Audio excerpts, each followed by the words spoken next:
যত এগোচ্ছে হাত ছাড়াচ্ছে কিছু প্রিয় পুরনো অভ্যেস। ছোটবেলায় হাতে খড়ির পর পেন্সিল ছেড়ে বড় হওয়ার প্রথম ধাপ ছিল ঝর্ণা কলম। যেই ঝর্ণা কলম এখন শুধুই নস্টালজিয়া। অক্ষর ছেড়ে খাতায় লেখা খুদেরা এখন জানেই না কোন জাদুকাঠির নাম ঝর্ণা কলম। স্বয়ং কবিগুরুও লিখতেন এই কলমে। বাঙালির এই পুরনো অভ্যেসের স্মৃতিকে ফিরিয়ে আনতেই শহরে নববর্ষের পূর্ণলগ্নে আয়োজিত হয়েছিল অভিনব পেন উৎসবে।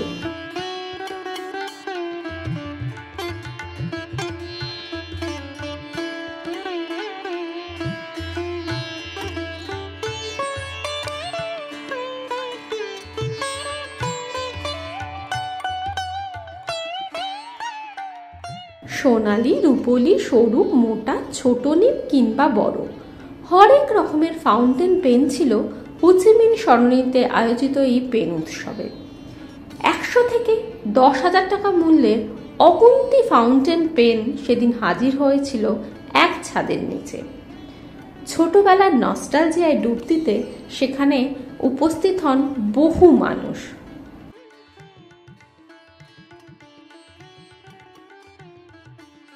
এত সুন্দর একটা ফেস্টিভ্যাল কিভাবে মাথায় এলো এই ফেস্টিভ্যালের কথা? আসলে আমরা তিন বন্ধু মিলে শুরু করলাম তখন pen industry actually pen fountain পেনটা তো মার্কেট থেকে উঠেই যাচ্ছে। তো সেই ক্ষেত্রে আমরা ফাউন্টেন পেনটাকে না মার্কেটে পাওয়া যায়, ওই জন্য বাচ্চাগুলো বল পেন ছাড়া কিছু লিখতে যায়।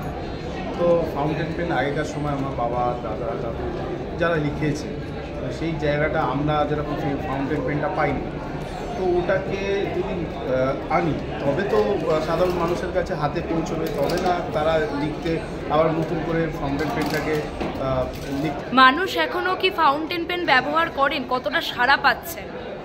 মানুষের ব্যবহারটা তো দিনকে দিন কমে গেছিলো, বাচ্চারা তো জানেই না ফাউন্টেন পেন মানে কি।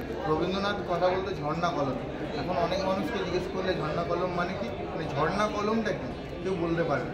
সেই প্রচেষ্টাটা আরও নতুন করে তুলে ধরবো যে হ্যাঁ ঝর্ণা কলম মানে ফাউন্টেন পেন, সেটাই জন্যই তো লড়াই।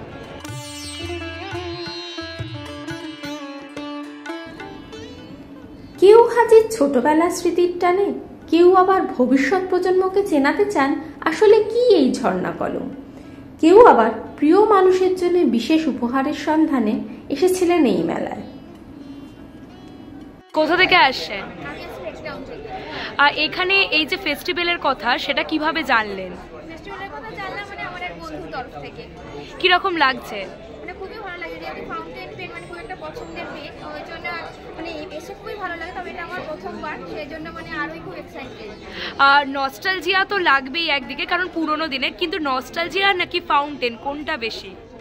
আমার কাছে ফাউন্টেনটাই বেশি, কারণ ফাউন্টেনের পেনের একটা মানে মর্মই আলাদা।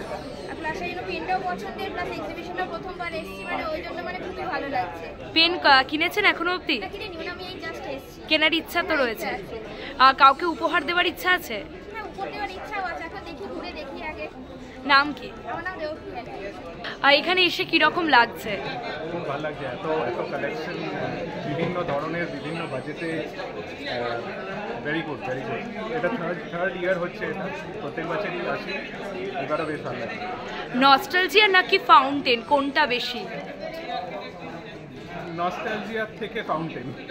কটা পেন কিনলেন এখনো অবধি? কিনি, জাস্ট এসছি দেখছি। কাউকে কি উপহার দিতে চান এখান থেকে? হ্যাঁ, ওয়াইফের জন্য নেবো। আর ছোট একটা বাচ্চা মেয়েও এসেছে আপনার সাথে, তার জন্য কি কিছু নেবেন? ওর জন্য নেবো, but okay basically okay fountain pen ব্যাপারটার সঙ্গে ইন্ট্রোডিউস করার জন্য আরও আনা, কারণ ওরা তো দেখেনি, ওদের জেনারেশনে ফাউন্টেন পেন ব্যাপারটা আস্তে আস্তে চলে যাচ্ছে, বাট দেখার জন্য। নাম কি আপনার? সুমন মুখার্জি। Thank you. আর অবশ্যই এখানে এসে অনবদ্য কালেকশন, এত দামি দামি এত সুন্দর সুন্দর পেন্স আমি আগে কখনো দেখিনি, খুবই ভালো লাগছে। অবভিয়াসলি ইচ্ছা করছে সবই কিনে নি, ব্যাংক অ্যাকাউন্ট পুরো খালি হয়ে যাবে। কতটা কিনলেন? আপাতত দুজনের জন্য দুটো আছে কেনা, বাট বেশি কেনা যাবে না। শুধু কি নস্টালজিয়া নাকি ফাউন্টেন কোনটা? আগে ফাউন্টেন, ওটার প্রতি ভালোবাসা আগে। কাউকে উপহার দিতে চান? হ্যাঁ, সামওয়ান স্পেশাল। কেমন লাগছে এখানে এসে? খুবই ভালো লাগছে, খুবই ভালো লাগছে। কত রকমের এত সুন্দর সুন্দর ডিজাইনের pen, it's really nice. Nostalgia তো একটা রয়েছে, পুরোনো দিনের পেন দেখছি অনেক। একদম অনেক রকমের ফাউন্টেন ফেদার পেন্সগুলো দেখে তো অবভিয়াসলি প্রথমেই আমি ওনাকেও বললাম যে রবীন্দ্রনাথের কথা মনে পড়ছে, এটা দেখেই ফার্স্ট। তো সত্যি সত্যি খুব ভালো, ওয়ার্থ ইট, এখানে আসাটা ওয়ার্থ ইট।